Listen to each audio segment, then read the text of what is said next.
Boa noite. A música incidental é que tem uma escola aqui do lado, onde eu estou fazendo essa transmissão. Hoje é 31 de julho de 2023 e está no ar mais uma edição do programa Outubro. Na semana passada, o jornal Folha de São Paulo publicou um levantamento que aponta um investimento total de pelo menos 54 milhões de reais em publicidade em veículos do Grupo Globo.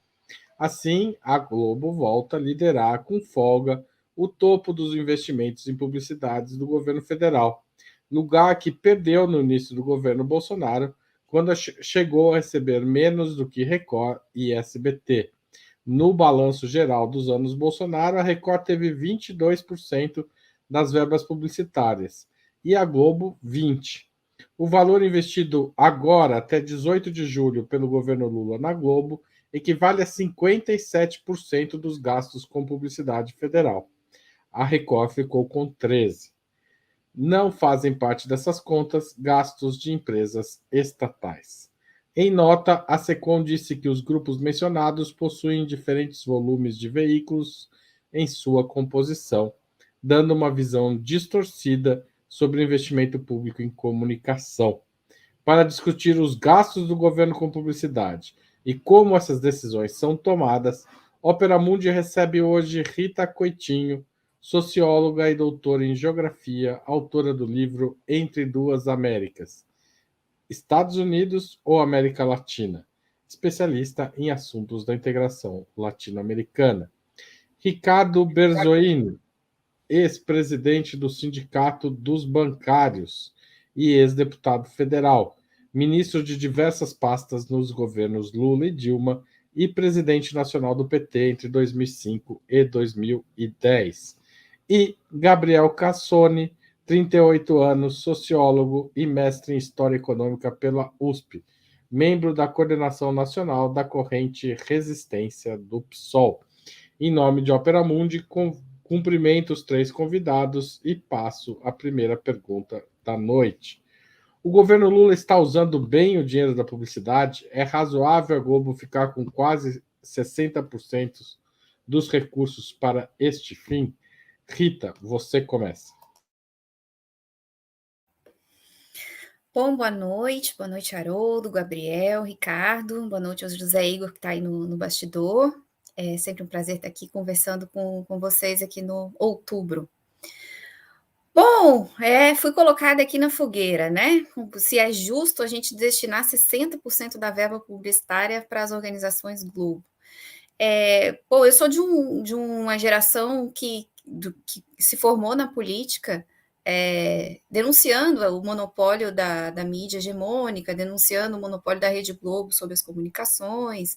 A gente falou sobre a manipulação da Rede Globo em relação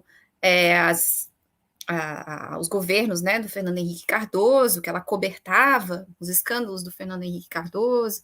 Depois, durante o governo Lula, a Globo foi um grande foco, né, de difusão de fake news contra o governo Lula, contra o governo Dilma, atuou de uma maneira escandalosa durante os processos, tanto do chamado mensalão, quanto depois dos processos da Lava Jato.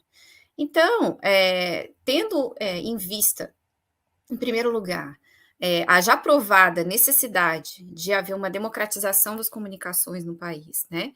E a já provada necessidade de a gente organizar de uma maneira consistente, não só do ponto de vista do movimento popular, mas também do ponto de vista da construção de um governo popular e democrático, a ampliação do acesso à comunicação e a redução do poder dos monopólios, a minha primeira resposta para a tua pergunta, Haroldo, é não, né? É um susto, vamos dizer assim, para nós que acompanhamos com bastante entusiasmo os primeiros 6 meses do governo Lula, a destinação de tamanha verba somente para as organizações Globo.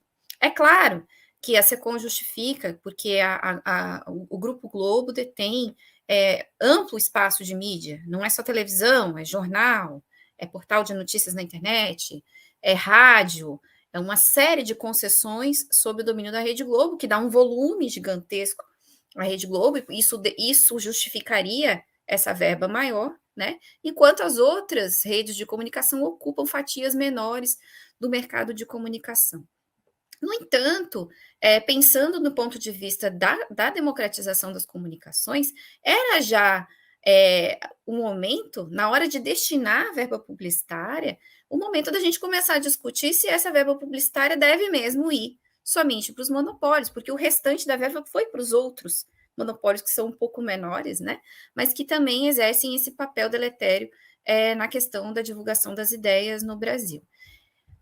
Poderia dizer que é melhor que vá para a Rede Globo, que tem uma função razoavelmente laica, do que vá para o Grupo Record, por exemplo, que promove o fundamentalismo religioso. Mas isso não seria um argumento razoável, porque eu acho que o nosso problema central é a questão da concentração do poder, né, em pequenos grupos e em pequenos monopólios. Olha, consegui acabar antes do reloginho. Sobrou Muito 10 bem, segundos. parabéns, Keita. Pode estourar depois 10 segundos. Ricardo Berzoini. Então, essa é uma pergunta boa, porque remete a outras perguntas. Por exemplo, se as emissoras de rádio e TV são concessões públicas, não seria razoável que a lei pudesse prever que houvesse um tempo para veiculação de publicidade governamental, seja institucional ou de prestação de contas, sem pagamento?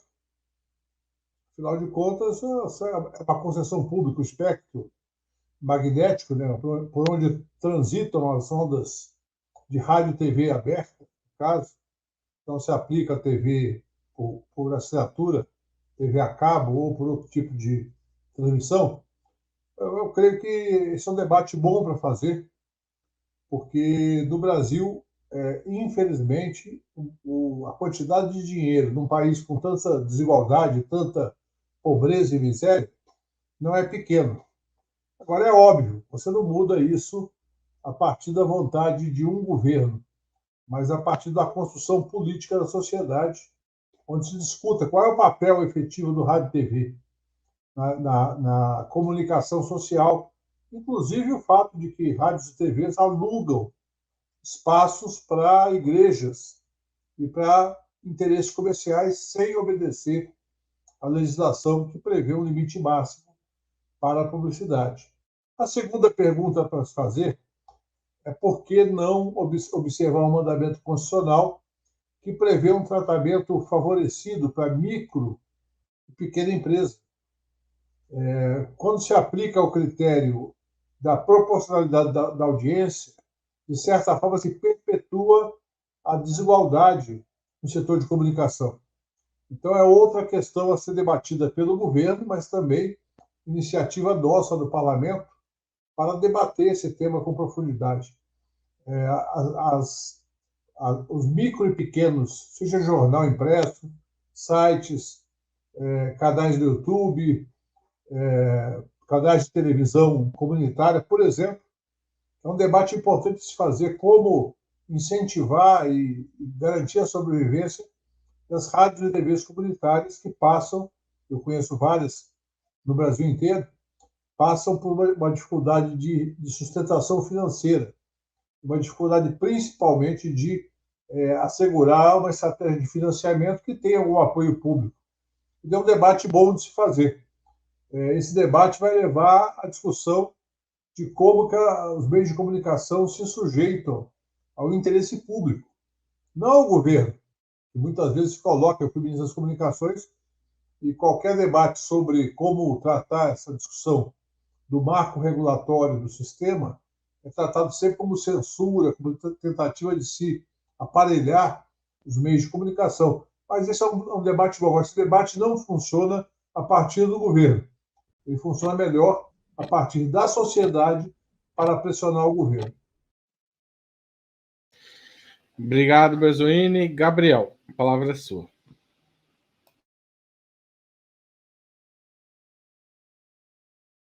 Está sem áudio. Pronto. Estão me ouvindo agora? Obrigado, Haroldo, Ricardo, Rita. Boa noite a todos e todas que nos ouvem. Obrigado pelo convite. É um prazer, uma alegria estar de volta ao programa Outubro. e com um tema tão importante como esse. Eu acho que para a gente compreender a política de alocação de verba publicitária no governo Lula, no início do governo Lula, eu acho que vale mencionar como vinha sendo no governo Bolsonaro, e o que mudou, né?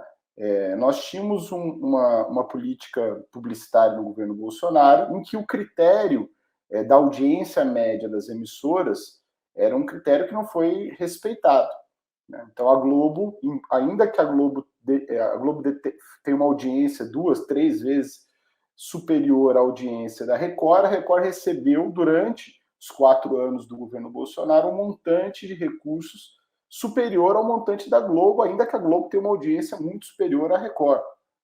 O SBT tem uma audiência muito inferior à da Globo e recebeu basicamente o mesmo recurso que foi alocado para a Globo. Ou seja, o Bolsonaro investiu dinheiro, verba publicitária, nas emissoras mais alinhadas com o bolsonarismo, apoiadoras do governo, né, e discriminou, digamos, a Rede Globo, que havia ali uma certa indisposição, uma oposição, uma briga entre o Bolsonaro e a Rede Globo. Então, se a gente for pensar como estava estruturado a política de alocação de verbas publicitárias do governo Bolsonaro para o governo Lula, há uma mudança num sentido razoável, na medida em que passa a haver uma proporcionalidade com um critério estabelecido, que é o critério da audiência. Então, a Globo tem uma audiência 2, 3 vezes maior que a audiência da Record do SBT, portanto, vai ter um montante maior de recursos destinado à Globo. Isso me parece razoável. O que não me parece razoável, o que não me parece correto, é que o critério da audiência seja o único critério, um critério absoluto. Porque aí nós vamos observar que 80%, cerca de 80% dos recursos nesse primeiro semestre, né, nesse primeiro levantamento, ficaram na mão de 3 grandes grupos, de 3 grandes oligopólios, né? Então, o critério da audiência não pode ser um critério absoluto, porque senão você vai, digamos, aí eu acho que é um equívoco da política do governo, você vai consolidando esses monopólios e a gente não consegue fazer algo diferente. O governo poderia, sim, é evidente que ele quer que a sua notícia, né, a notícia do governo chegue, né, a publicidade chegue ao maior número possível de pessoas, mas há também outros critérios que deveriam ser pensados, acho que a gente vai poder abordá-los na sequência do programa. Tá certo. Vou à segunda pergunta. Na semana passada também, o jornal O Globo, a Globo News, a CBN e a própria TV Globo fizeram um ataque sistemático à nomeação de Márcio Postman à presidência do IBGE. Ele foi tratado como um terraplanista econômico, estou usando aspas que foram usados, e como alguém que não teria as qualificações técnicas para assumir o posto. Postman já foi presidente do IPEA, é professor titular de economia da Unicamp, e eu podia ficar mais um bom tempo aqui lendo as linhas do currículo dele. É razoável anunciar tanto assim em empresas que disseminam informações tão enviesadas sobre o governo e o Estado brasileiro? Berzoino. Não, na verdade, você vê claramente a disputa que se faz em torno das linhas do governo. Há nesse momento, e é nítido, qualquer observa, que há uma tentativa de elevar a popularidade do ministro Haddad, mas sempre em cima de falas que se alinham com o mercado. E quem conhece o Haddad sabe que ele tem muitas opiniões críticas ao mercado e a várias questões do patrimonialismo brasileiro.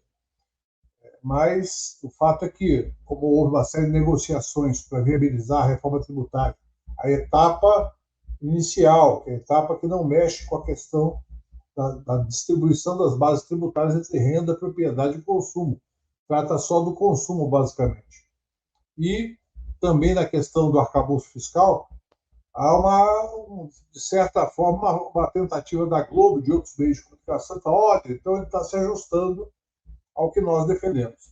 Enquanto o Márcio Postman também, muito mais explicitamente, defende posições de outra natureza. É claro que o IBGE não é instrumento para discussão de política econômica. O IBGE é um instituto de estatística, mas o Postman tem todas as qualificações para dirigir, para presidir. Então, esse debate da disputa de agenda, da disputa de comando sobre o nosso governo, não tenho dúvida, vai permanecer durante todo o governo, não importa o que o governo faça na destinação das verbas publicitárias.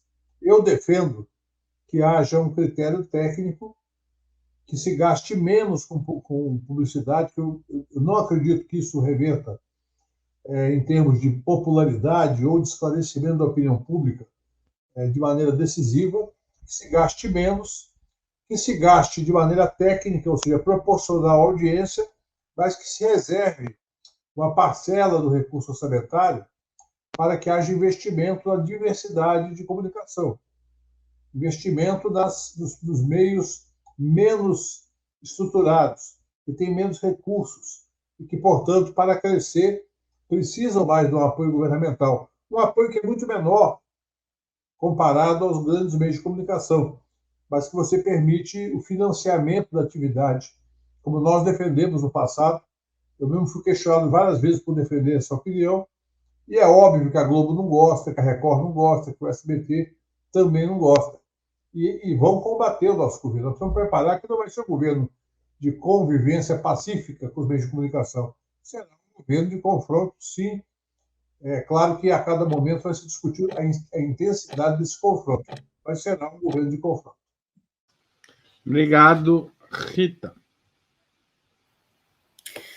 Bom, eu acho que essa pergunta ela ajuda a dar continuidade no argumento da primeira resposta, né? A Globo ela tem uma posição relacionada a questões econômicas, que é uma posição do mercado financeiro, né? Um certo império de um pensamento liberal único, né? Que é o pensamento liberal das escolas estadunidenses, que todos nós conhecemos, a famosa ideia da escola de Chicago, mas não é só a escola de Chicago, né? Todo um mainstream da teoria econômica liberal e neoliberal, que tem uma âncora, né, dentro da programação dos comentadores, dos editores do Grupo Globo, e não só do Grupo Globo, de todos os grandes conglomerados de comunicação que operam no Brasil, na América Latina e na Europa, nos Estados Unidos, enfim, né? Então, a gente tem, por exemplo, uma grande unidade dos monopólios de comunicação em relação a pautas econômicas de ajustamento, né? O ajustamento econômico que acontece via FMI, via Banco Mundial, ou via, eventualmente, campanhas, formação de elites que vão operar no interior dos estados, ele é um pensamento único, hegemônico, e que é produzido, ele tem uma pátria, né, que são os Estados Unidos da América. E a Rede Globo, ela é um baluarte da promoção desse pensamento. Tudo que sai dessa cartilha, né, que é a cartilha do mainstream econômico mundial, a Globo ataca. E aí não poderia ser diferente com um nome como o Márcio Postman, que é um economista de reconhecido currículo, né, é um especialista em economia brasileira. Eu vi gente no Twitter criticando o Márcio Postman porque ele não tem publicações em inglês em determinados veículos de economia e que isso seriam os dados derradeiros da sua competência técnica. Na verdade, isso não é dado derradeiro de competência técnica. O Márcio Postman é um economista que se debruça sobre a economia brasileira e economia latino-americana. No recorte epistemológico da economia brasileira e da economia latino-americana, é muito mais importante publicar em português ou publicar em espanhol, porque nós estamos discutindo aqui entre nós, do que publicar em inglês, né? E não é se a pessoa tem lá dados ou não de qualis, etc. e tal, que a gente discute na academia, que isso vai comprovar a experiência técnica, a comprovada na experiência técnica do Márcio, que não tem discussão.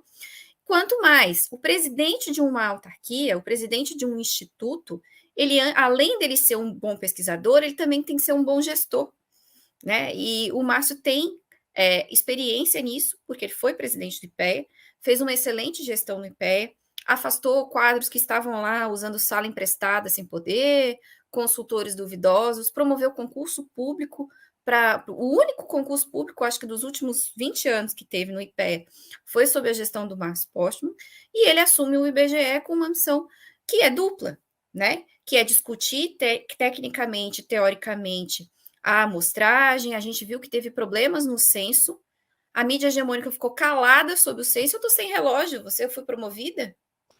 Não, caiu, o Igor caiu, eu estou sem relógio. Mas então, você tem mais 1 minuto para concluir aqui. Eu estou mais um minutinho, né? Eu estava aqui há quanto tempo ainda tenho? Ver se eu posso abrir mais uma aba aqui no meu pensamento. Mas, assim, o Márcio tem 2 desafios. Um é ver por que o censo do governo Bolsonaro foi um desastre do ponto de vista amostral, né? Que não dá tempo agora de a gente abrir aqui o anexo metodológico do IBGE para discutir esse problema, mas tem problemas sérios. As pessoas que conhecem pesquisa podem dizer que teve muitos problemas em relação ao último censo. O último censo atrasou, o último censo teve problemas na amostra, o último censo teve corte orçamentário gigantesco. Os caras tiveram que fazer pesquisa por telefone, escrever cartinha para as pessoas irem ao IBGE responder o censo, né? Não teve pesquisador suficiente, e isso ninguém discute, né? Então, o Márcio é uma pessoa que tem já escopo para fazer uma reorganização da casa, abertura de concurso público e também a discussão técnica. Então, é claro, por que eu estou dizendo aqui? Não só para defender, fazer um memorial de defesa do currículo do Márcio Postman, mas para dizer que a má vontade dos veículos de comunicação ela está vinculada a uma doutrina econômica específica. E tudo que fugir dessa doutrina econômica específica, os caras vão atacar. E é mais uma vez por isso que a gente não deveria destinar tanto recurso, né, para a mídia hegemônica. Tem que deixar eles se virarem. Eles não são defensores do livre mercado? Lutem, né, pelo mercado para lá. Eles que lutem. Gabriel Cassoni, sua vez. Bom, legal, som. Então, acho que essa pergunta ilustra bem a relação da Globo com o governo Lula, pelo menos nesse início de governo, né? A Globo não faz uma oposição direta ao governo. A bem da verdade, a Globo tem uma postura de apoio crítico, ou melhor dizendo, a Globo tem uma linha de disputar os rumos, as políticas, os rumos do governo Lula, né? Em relação ao governo passado, houve uma oposição mais direta entre Bolsonaro e Globo, e agora há uma mudança, né? Com o novo governo. A Globo apoia certas pautas do governo, defende o governo da tentativa golpista, né, que houve em 8 de janeiro, apoia Simone Tebet, o arcabouço fiscal, as pautas do governo que agradam mais ao grande empresariado, os interesses das elites dominantes, a Globo apoia de forma entusiasmada, né? E diz, bom, é por aqui que o governo deve seguir, né? Ou seja, disputando os rumos. E naquilo em que o governo acena à esquerda, ou faz uma política, um gesto, uma indicação mais à esquerda, a Globo combate. Então ela disputa os rumos do governo, e em relação à posição da Globo, dos seus jornalistas, a posição editorial refletida aí na Miriam Leitão, no Merval, entre outros, na Globo News, né, pelos jornalistas, no jornal O Globo, em relação ao Márcio Postman, é ilustrativo dessa política da Globo de disputar os rumos do governo. Como o Márcio Postman é um intelectual, um pesquisador reconhecidamente, com uma longa estrada, então não há nada que o desabone do ponto de vista técnico, da sua formação, do seu currículo, da sua capacidade como pesquisador, publicou diversos livros, enfim, é um pesquisador profundo conhecedor da realidade social brasileira e reconhecidamente. O problema da Globo não é com o currículo técnico do Márcio Postman, é com a orientação, a visão de mundo de Brasil do Márcio Postman. O Paulo Guedes não foi questionado pela Globo quando ele foi indicado ministro da Fazenda pelo Bolsonaro, porque o Paulo Guedes tinha uma visão de Brasil bastante em sintonia com os interesses dos grandes grupos, dos monopólios, dos oligopólios que controlam o poder econômico no nosso país. O Márcio Postman é um pesquisador que está interessado em conhecer a desigualdade social, em conhecer a precarização do trabalho, as condições da classe trabalhadora, né? É isso que incomoda a Globo, você ter alguém altamente gabaritado do ponto de vista técnico que tem uma visão social, uma visão de país que visa enfocar os dados, né, das desigualdades do ponto de vista a serviço dos interesses da classe trabalhadora e da maioria do nosso povo. Isso que eles não querem que o IBGE faça uma pesquisa para aprofundar a leitura sobre as desigualdades no mercado de trabalho no Brasil, para aprofundar a leitura da precarização, da desigualdade racial, da desigualdade de gênero, ou seja, que revele, né, os abismos todos que existem no nosso país. É isso que eles não querem ao boicotarem a indicação do Márcio Postman, e revela que a Globo não faz oposição ao governo, mas disputa os rumos do governo pela direita. Obrigado. Vamos à terceira pergunta da noite. Lula e o ministro Paulo Pimenta, que é responsável pela comunicação social do governo, já anunciaram diversas vezes que pretendem apoiar veículos independentes, haverá verbas para veículos independentes. Mas os dados deste primeiro semestre apontam um investimento muito pequeno nesse setor. O governo Lula deveria destinar uma verba específica para empresas de pequeno e médio porte, como sugeriu o Berzoini, e como, aliás, faz em outros tipos de compra. Falta uma política distributiva, digamos assim, nesse ramo também. Gabriel, você começa agora. Eu errei a ordem da outra vez, mas agora é você. Tranquilo, sem problema, Haroldo. Não, eu concordo inteiramente, concordo com a proposição, a proposta que o Berzoini apresentou. Creio que não pode ser o único critério a audiência dos grandes grupos, porque senão simplesmente há uma perpetuação desses grupos no comando, o controle sobre a comunicação no nosso país. Então não pode ser o único critério, e talvez nem o mais importante. A rigor, o governo poderia destinar menos recursos para a publicidade dos grandes meios de comunicação e investir mais, por exemplo, na EBC, uma emissora pública, né? Nós temos, por exemplo, no Reino Unido, a BBC, que é um exemplo de que é possível você ter uma mídia pública, estatal, de qualidade, com audiência, e que não sirva a interesses de governos, mas sim a interesses públicos, né? Então, precisaria, inclusive, ter mais investimentos, maiores recursos para uma emissora pública estatal no nosso país, e também um montante destinado para os pequenos e micros, para a diversidade da comunicação no nosso país, porque hoje a comunicação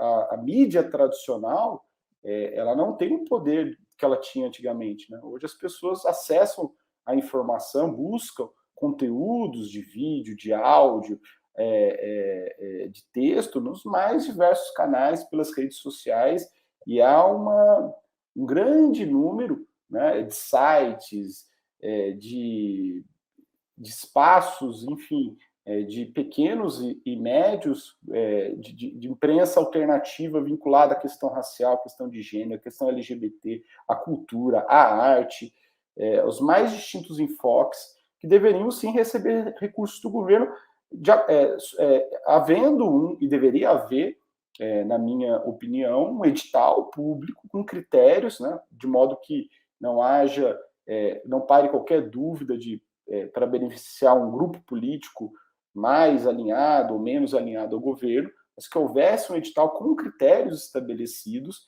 para destinar um montante para os micro e pequenos espaços de comunicação no nosso país, de modo a potencializar a diversidade, a estimular, né, por exemplo, grupos negros que fazem comunicação, grupo de mulheres feministas que fazem comunicação, grupos periféricos, grupos de cultura, grupos de arte, grupos de estudo, de conhecimento do Brasil, a mídia independente, alternativa.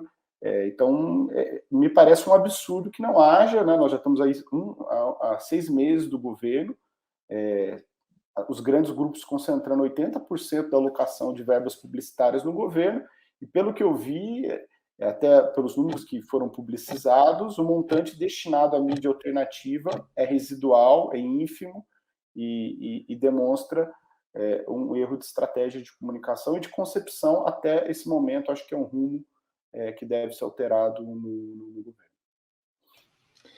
Na linguagem publicitária é traço que foi para a mídia independente. Eu vou passar para o Berzoini, porque a Rita está com problemas técnicos lá também. Então, Berzoini, a palavra é sua. Eu vou até ser um pouco repetitivo. Eu já falei isso antes. Eu defendo que haja um programa aprovado do Orçamento Federal de apoio à mídia de pequeno porte. Comparando com o PAA da agricultura familiar, onde o governo faz compras governamentais, e com o Simples e o Super Simples, onde é um tratamento tributário diferenciado, nada mais justo do que haver um programa de estímulo à diversidade da comunicação. Todos nós sabemos que comunicação é cara, não é barata. Mesmo a internet e o avanço da tecnologia, propiciando hoje câmeras mais baratas e até no celular, mas, obviamente, tem um custo para a produção de conteúdo de qualidade, seja na área jornalística, na área cultural. E, como nós sabemos, a nossa Constituição já prevê isso. No artigo 221, no inciso 3º, fala de regionalização da produção cultural, artística e jornalística. As redes nacionais de televisão, que é uma figura que nem existe em lei, porque em lei só existe o conceito de emissora, as redes são um arranjo empresarial, elas acabam concentrando a diversidade cultural, ou melhor, mitigando a diversidade cultural. No inciso 2º, se fala em promoção da cultura nacional e regional, estímulo à produção independente, que objetive sua divulgação. Está previsto na Constituição o estímulo à produção independente. Portanto, seja a produção que é coberta pela legislação da Ancine, seja a produção pulverizada na internet, tem que haver algum tipo de apoio. Eu reafirmo, as rádios e TVs comunitárias de todo o Brasil e as pequenas rádios comerciais do interior, que são rádios que vivem praticamente quebrando todo mês por falta de recursos, precisam ter uma política de estímulo. E isso pode se dar através da publicidade e de linhas de crédito que ajudem a financiar a compra de equipamentos, a montagem de estúdios e até a produções independentes voltadas para esses meios de comunicação. Eu creio que esse é um debate que não é de curto prazo. Por quê? Porque, obviamente, os grandes meios são sempre contra. Nós fizemos no Ministério das Comunicações uma espécie de fast track para apreciar um canal rápido, né, de apreciação burocrática para TVs e rádios comunitárias e TVs educativas. E a ABERT se escandalizou, dizendo que era um privilégio para esses pequenos meios de comunicação. Vejam só. Privilégio. Vamos falar de privilégios com eles, não? Bom, Rita Coitinho, a palavra é sua. Eu acho que os meus dois companheiros aqui de bancada que me antecederam falaram muito bem, eu vou nessa mesma linha. A gente precisa encontrar mecanismos de democratização dos meios de comunicação, porque isso é, de fato, a disputa por hegemonia, né, na política. Então, a gente fala de construir novos valores, a gente fala, eventualmente, de apoiar a produção cultural nacional, enfim, fala-se muito, né? Nós temos muitas bandeiras, o Plano Nacional de Cultura, aprovado nos governos do PT do passado, falou muito em promoção da diversidade cultural, e a gente acaba tendo uma discrepância muito grande naquilo que é produzido por pequenos e médios produtores, por cooperativas de comunicação de nível regional ou mesmo de nível local, né? A questão das rádios comunitárias, né? A questão da concessão do espaço de rádios para pequenas cooperativas ou para grupos alternativos, artistas, enfim, que queiram produzir, e a gente tem um montante gigantesco de verba publicitária para grandes conglomerados, né, que são sempre a expressão do pensamento único, tanto do pensamento único do ponto de vista econômico, que a gente já discutiu aqui na pergunta sobre a nomeação do Márcio Postman, quanto também na estética, né? A Rede Globo formou uma escola de estética, vamos dizer assim, de novelas, por exemplo, que é muito interessante, é muito competente, a gente não pode dizer que é ruim, até porque ela exporta isso, e muitos países latino-americanos gostam, mas ela domina essa produção. Você não tem a chance de que uma cooperativa regional ou um grupo regional possa se apresentar no mercado de produção de novelas ou de jornais ou de curta-metragem com a mesma inserção.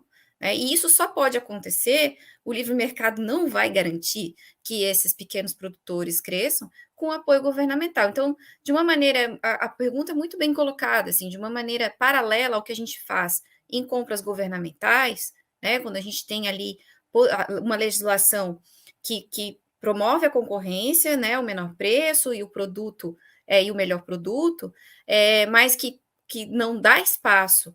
Se há um competidor nacional e há um competidor internacional, ele privilegia o competidor nacional, da mesma maneira, é preciso fazer uma política de distribuição dessa verba publicitária ou de organização, vamos dizer assim, do bolo dessa verba publicitária, que possa garantir, né, que esses setores emergentes possam ter acesso a pelo menos uma parte desse recurso. É claro que a publicidade é necessária. Você não vai fazer uma campanha de vacinação a nível nacional sem publicidade. Precisa chegar nas pessoas. Só que hoje as pessoas não veem só a TV, né, e não leem só o Globo. Há outras plataformas, outras maneiras de se informar e que não estão recebendo a devida atenção da SECOM, infelizmente. Então, acho que a gente precisa realmente fazer esse debate de uma maneira mais assertiva. Tá certo. Obrigado a vocês. Vou fazer um pequeno intervalo aqui para pedir a contribuição financeira de vocês para a Opera Mundi.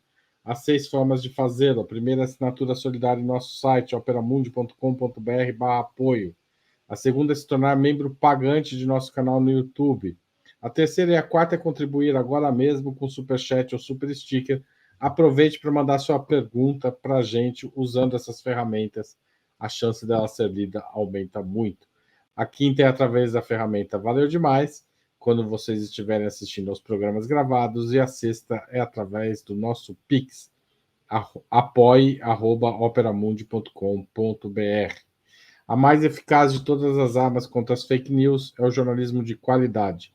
Só o jornalismo de qualidade coloca a verdade acima de tudo, e esse jornalismo que o Opera Mundi busca oferecer todos os dias depende da tua contribuição. E como o assunto aqui é financiamento de veículos independentes, foi da última pergunta, participe desse processo, né? Porque a nossa vida já está mais claro ainda, nunca é fácil. Para além da publicidade, o governo federal, na opinião de vocês, tem uma política clara de comunicação? Está implementando isso? Rita, você começa. Bom, vou fazer aqui como diz os jovens, um disclaimer, né? Eu não sou especialista na área de comunicação, né? Acompanho de maneira interessada como militante, como analista política.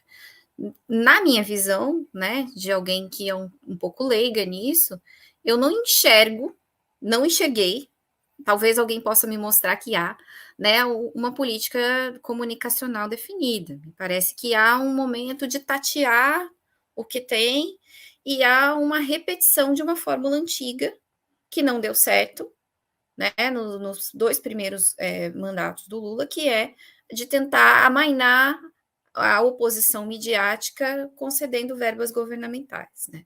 Me parece que isso prevaleceu nas discussões da SECOM. Posso estar perdendo uma parte dos acontecimentos, né, e das discussões que levaram a essa decisão. Mas para mim, que enxergo de fora, me parece que há essa repetição. Né? A gente já discutiu isso intensivamente, né, nos partidos de esquerda, nos movimentos sociais, na academia, porque o governo Lula distribuiu renda levou um monte de gente para a universidade, aumentou a escolaridade do povo brasileiro e ainda assim foi derrotado do ponto de vista cultural. O que aconteceu? Né? A gente se faz essa pergunta há muito tempo. Me parece que contribui para esse problema as más escolhas que foram feitas do ponto de vista comunicacional, na disputa da visão de mundo, da disputa de ideias. Né? A gente não conseguiu, é claro, as correlações de força também influenciam, né? Os setores comunicacionais são muito fortes, né? E combatem uma luta muito difícil de ser travada, numa arena muito complicada para o governo federal e também para os próprios partidos que lhe dão sustentação, mas essa luta precisa ser travada, né? Então, os monopólios permaneceram, novos monopólios surgiram, novas fatias monopolísticas surgiram, como o Grupo Record, por exemplo, e não houve essa possibilidade de se quebrar esse discurso monolítico. E a gente não vai conseguir, na minha opinião, chegar a uma situação diferente no final desse governo daqui a 3 anos e meio, repetindo as fórmulas do passado, né, que já foram fracassadas. Acho que a gente ainda tem tempo, né? Provavelmente, eu dei uma lida no roteiro aqui do Haroldo, a gente ainda vai discutir aí uma questão que eu começo a discutir agora, mas a gente não vai conseguir democratizar os meios de comunicação na marra com esse governo e com esse Congresso, né? Mas algumas medidas que dependem unicamente da caneta do executivo, eu acho que a gente deveria começar a tomar para disputar corações e mentes, senão a gente vai voltar para a estaca zero em breve. Ricardo Berzoini. Esse é um desafio imenso, né? Porque se você olhar o volume de recursos que o governo tem para fazer comunicação, ele é limitado. E dessa limitação tem sempre uma pressão dos grandes grupos empresariais para alocar parte significativa, até porque é um canhão de comunicação de fato, ainda que nem sempre seja eficaz, e se coloca muitas vezes como alternativa mais cômoda. Você trabalhar com a perspectiva de alocar nos grandes meios, que tem uma grande audiência, que tem novela, tem futebol, que são os grandes atrativos para a audiência, e que, portanto, criam essa dinâmica de repetição. O governo, para ter uma política de comunicação que atenda aquilo que nós acreditamos, que é você conseguir atingir com outro nível de comunicação, outro nível de linguagem, e mais amplo e mais popular, é necessária uma vasta elaboração que eu não conheço nenhum governo de esquerda no mundo que tenha feito, que tenha alcançado essa capacidade de inovar, de fato, da comunicação. Normalmente acabam ficando, vou dizer reféns, mas acabam ficando atrelados àquilo que já existe no mercado publicitário e que é gerenciado por grandes agências que vencem as licitações da SECOM e dos ministérios e fazem a comunicação mais tradicional possível. Isso não dá certo. Isso, na minha opinião, não tem um impacto muito positivo. O que fazer no lugar também é algo que não foi formulado. É preciso criar um debate, uma dinâmica de debate para ir construindo, errando e acertando.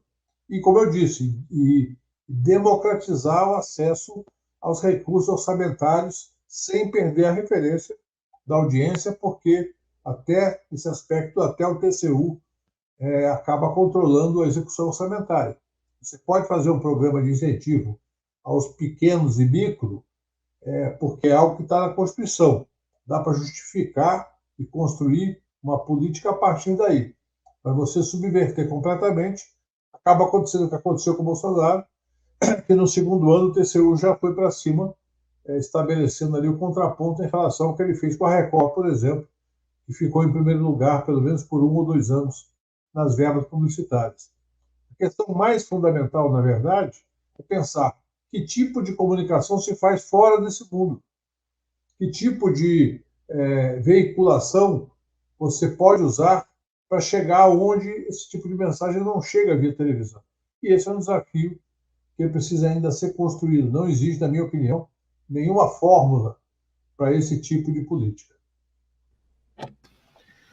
Obrigado, Ricardo Berzoini. Gabriel. Eu acho uma pergunta importante, Porque não me parece clara a política de comunicação do governo, e não parece clara e me parece que busca repetir um pouco fórmulas mais antigas, um pouco uma política old school de comunicação, mas reflete, ao meu modo de ver, também uma política, né, de buscar um governo a frio, uma governabilidade pactuada com alguns setores da direita, também com parte da grande mídia, como a Globo. Eu acho que isso se reflete, se traduz na política, na comunicação, uma política geral, digamos, em que busca assentar as bases da governabilidade nessa pactuação com setores da direita que se descolaram do bolsonarismo, ou que se opuseram ao bolsonarismo, que estão conformando uma aliança, ou vieram para o governo Lula, como foi o caso da Tebet, outros setores, ou que estão entrando no governo agora, como é o caso do Centrão do Arthur Lira. Creio que é uma linha política que se traduz em uma linha de comunicação perigosa, né? Porque a polarização social, político-social, ela veio para ficar. Ainda que o bolsonarismo, a extrema-direita, viva um momento conjuntural de defensiva política, o neofascismo, a extrema-direita no Brasil, no seu pior momento, que é o momento que ela está vivendo agora, o neofascismo está vivendo, o bolsonarismo está vivendo, conserva uma enorme força político-social no país, de massa, de milhões, né? Então nós acredito eu, que é preciso ter uma política de comunicação que leve em conta a polarização, um país dividido, um país onde a extrema-direita tem uma força muito grande, em que a esquerda, os movimentos sociais, os setores populares que votaram no Lula precisam, né? Nós precisamos conscientizar e organizar esses setores para disputar as pautas, os rumos do país.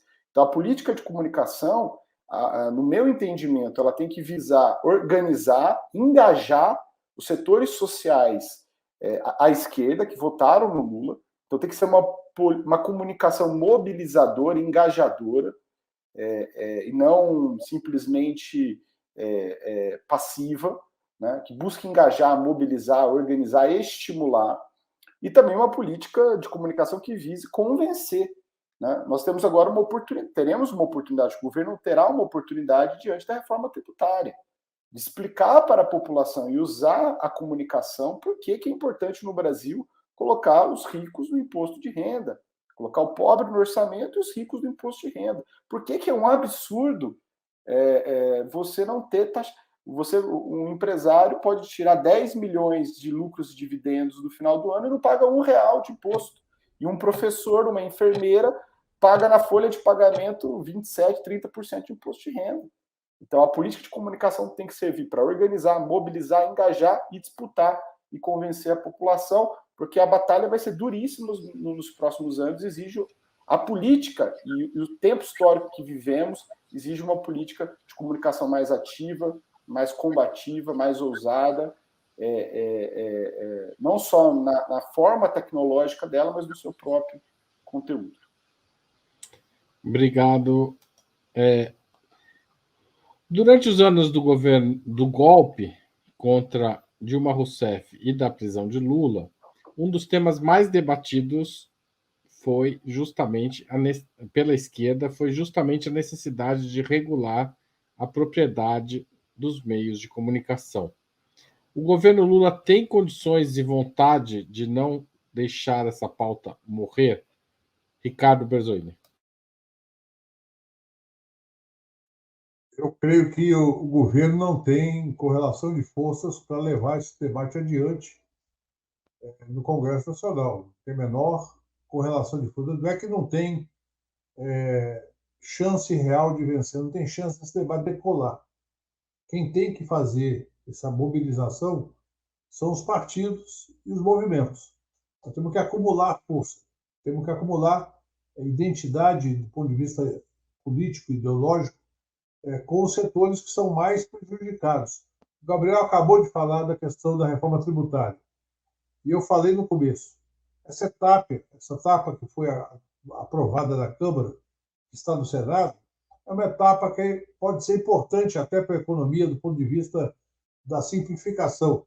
mas não tem nenhum impacto na questão da distribuição de renda e riqueza. Ela é simplesmente uma simplificação tributária que pode, eventualmente, até aumentar a rentabilidade das empresas. E nós vamos precisar, e eu falei aqui no outubro, há 2 semanas, exatamente isso. Se alguém tem pretensão de colocar o rico no imposto de renda, que em todo o país do mundo, dividendo paga imposto. Em nenhum país do mundo existe distribuição de juros sobre capital próprio. Na maior parte dos países desenvolvidos do mundo, a tributação sobre heranças é pesada. E no Brasil, as 3 coisas são na contramão do mundo. Eu até costumo brincar que se adotar o sistema tributário norte-americano no Brasil, é um grande avanço. Porque lá tributa dividendo, não tem distribuição de juros e não tem, aliás, se tem uma alíquota alta para herança que chega até a 40%.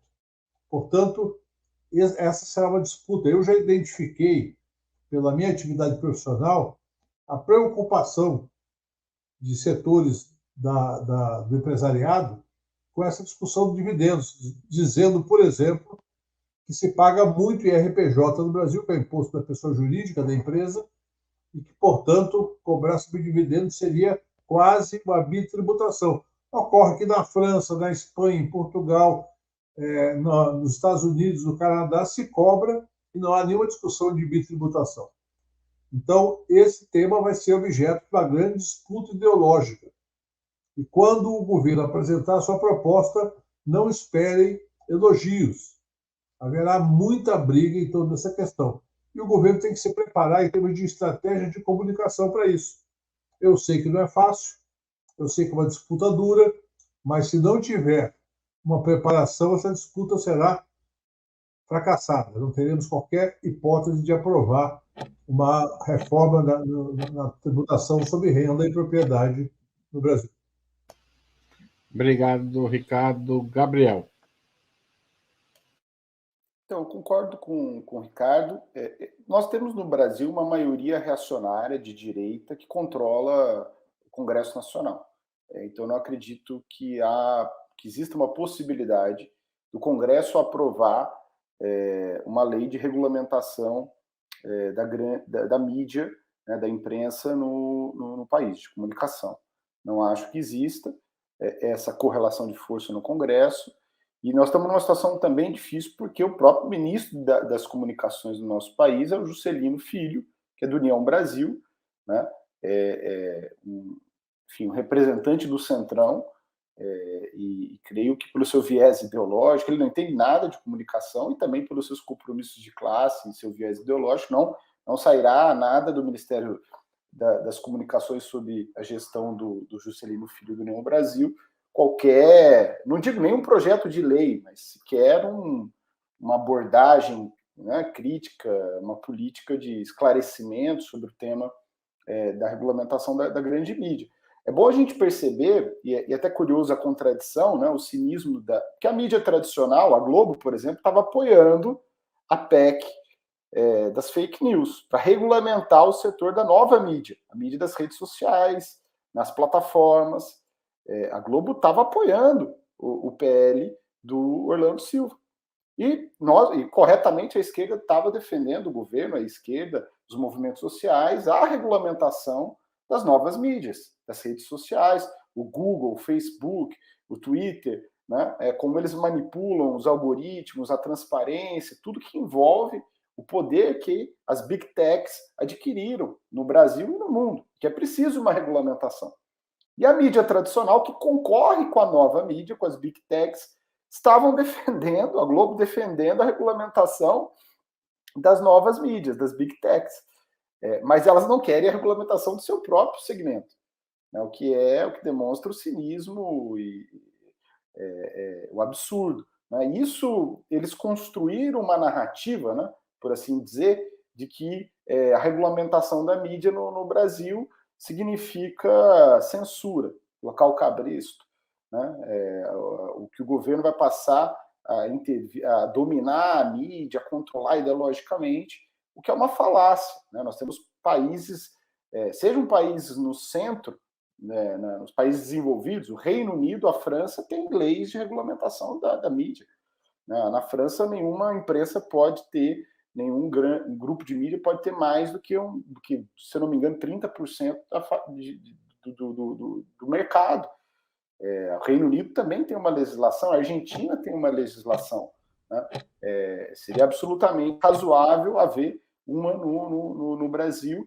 Penso que não há, para concluir, não há correlação de força para se aprovar a regulamentação, mas acho que o governo e as forças de esquerda não devem se furtar desse debate e levantar a questão, o problema, que é o domínio de poucas famílias que controlam a mídia tradicional no Brasil. Nós temos que regulamentar, enfrentar o poder das big techs, sem esquecer os velhos monopólios da imprensa tradicional brasileira. Tá certo. Obrigado, Rita. A palavra é sua. Eu concordo com os que me antecederam. A gente está diante de uma possibilidade de uma realidade dupla, né? De um lado, um Congresso onde não há espaço, objetivamente, para aprovação de qualquer projeto de lei que seja excessivamente progressista, né? A gente vai conseguir aí coadunar algum tipo de reforma muito negociada, né, do ponto de vista tributário, alguma reforma do sistema de saúde, talvez, algum tipo de piso salarial, esse tipo de coisa, com muita negociação, muito cargo, muita conversa, enfim, o governo federal vai conseguir aprovar algumas coisas, e talvez não consiga aprovar nem todas as coisas relacionadas a esse tipo de reforma, esse tipo de agenda. Muito menos mexer no vespeiro que é o monopólio de comunicações. Nós não podemos nos esquecer que, quando a gente fala de monopólio de mídia, a gente não está falando só de TV.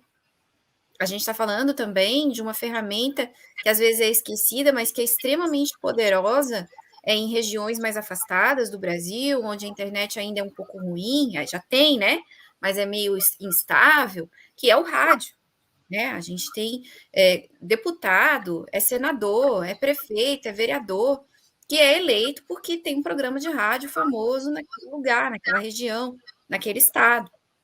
Né? Então, a concessão de bandas de rádio, que também está sob controle de pouquíssimas famílias, também precisaria ser discutida. Agora, uma coisa é ser governo e uma coisa é ser força social organizada. E essa discussão a gente precisa fazer também entre nós.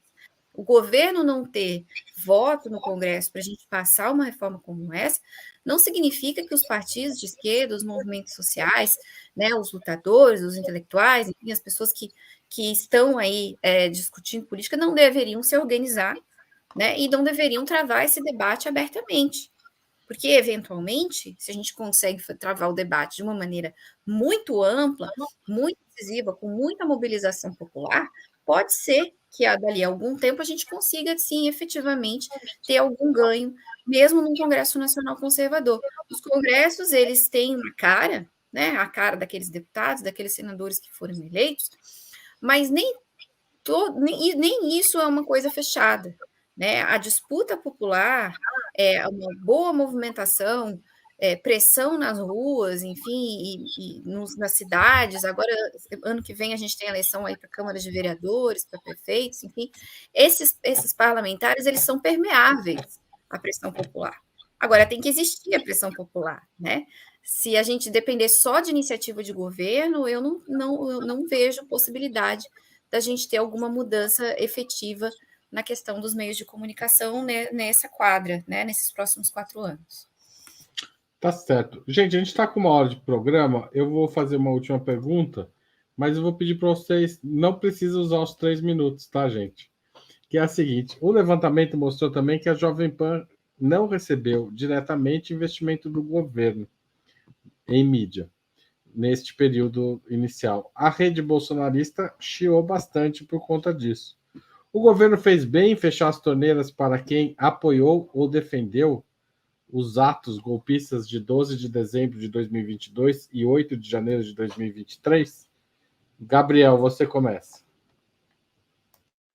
Não, certamente, eu acho que esse é o aspecto dado mais positivo, né, desse levantamento, que a Jovem Pan não recebeu recursos públicos do governo de publicidade. Mas eu acho pouco, acho muito importante, mas pouco. Porque a Jovem Pan é um canal de extrema-direita, é um canal que propaga ideias neofascistas, é um canal que propagou, veiculou, propagandeou a linha golpista do Bolsonaro. Não é que chamou o 8 de janeiro, mas foi parte do caldo, né, alimentou a narrativa golpista, propaga ideias de extrema-direita, neofascistas, e não acho que, do ponto de vista da defesa da democracia, das liberdades democráticas, que deve haver liberdade para meios de comunicação fascistas no Brasil, golpistas, comprovadamente golpistas. Creio que a Jovem Pan deveria ser investigada pelo seu papel durante o processo do golpe e ser cassado o seu direito de rádio, de TV. Agora a Jovem Pan está com um canal na TV pago. Então, acho que receber zero recursos é muito importante, mas é o mínimo.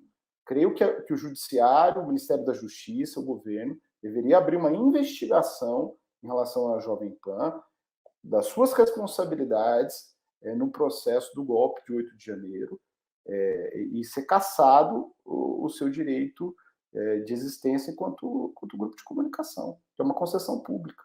Acho que a Jovem Pan deveria ser cassada, porque é uma mídia de extrema-direita que participou do golpe no nosso país. Rita. Não, eu vou nessa linha. É uma concessão pública, né? Rádio e TV. E como concessão pública, ela tem que exercer uma função pública, né? Uma função coletiva, vamos dizer assim.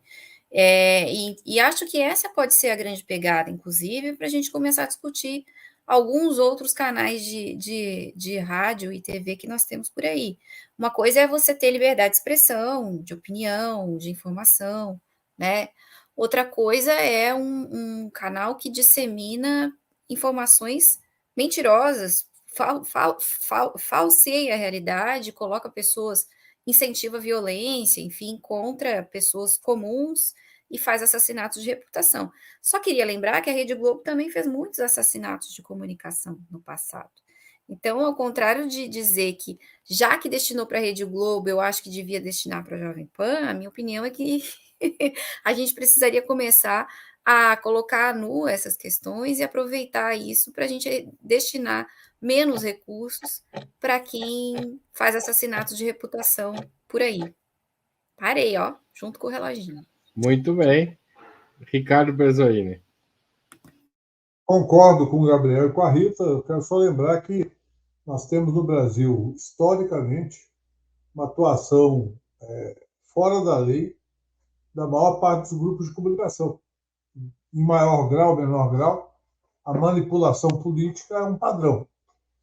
Então, a Jovem Pan ela foi ao limite desse espectro da manipulação, da tentativa de mobilizar setores contra uma posição política ou mesmo a favor de um golpe. Então, no caso da Jovem Pan, é o extremo do extremo, mas não podemos deixar de lembrar que houve muita manipulação desde a primeira eleição pós-ditadura, com Collor versus Lula, até as demais eleições, onde sequer debate havia. Nas eleições que Lula enfrentou Fernando Henrique Cardoso, o Fernando Henrique não ia a debate e ficava por isso mesmo. Portanto, é um problema muito mais grave do que só a Jovem Pan. Mas está correto não dar nem centavo para a Jovem Pan. Tá certo, gente. Eu queria agradecer muito a presença de vocês, aos comentários aqui das pessoas que participaram ativamente. Foi bem animada a conversa. Voltem sempre vocês e voltem sempre vocês que assistiram. Boa noite a todos e todas e até mais. Tem muitos programas sobre o PL 2630 do Opera Mundi aí. Procurem aí no Google, tá? No YouTube, pessoal. Valeu. Tchau, tchau.